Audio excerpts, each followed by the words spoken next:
I just picked up over 2 kilos of chicken wings for $5.91, so let's make some buffalo wings. Alright, so we're going to be using the Tahoma for this cook, so I'll get started by opening up both of the vents. Then you want to get some lump charcoal or briquettes in the hopper and get some firelighters going in the ash pan. Alright, so as you can see, I picked these chicken wings up super cheap, and all I'm going to do is take them out of the packaging and get them seasoned up on some foil. I like to do that because it's going to make cleanup much easier, and I'm just seasoning these chicken wings up in our garlic goals rub, which will give us a really nice base layer of flavour. Then back to our Tahoma. Now those firelighters have burnt out, I'll shut the door to our ash pan, then turn our smoker on and set our temperature, which for this cook, we're going to be at around 350 Fahrenheit or 180 Celsius. Alright, then once your smoker's up to temperature, get your chicken wings on, then you want to get a chunk of smoking wood in your ash pan as well. Alright, so all we need to do now is take our chicken wings until they are crispy and cooked through. That's going to take around an hour, so while that's happening, let's make a blue cheese sauce. Alright, so in our little food processor, we're going to start with half a cup of crumbled blue cheese, half a cup of mayonnaise, a quarter cup of sour cream, a tablespoon of lemon juice, then a good pinch of salt and pepper, and now give it a good mix, have a taste, adjust it to your liking, and then set it aside until our wings are ready.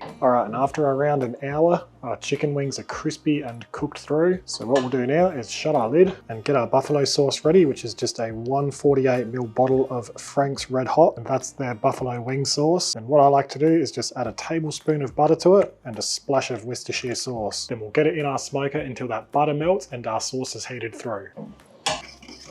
Alright, then once that sauce is heated through, give it a good mix, then get your wings in a bowl and just look how crispy they are. Then pour the buffalo sauce all over the wings and give them a good mix.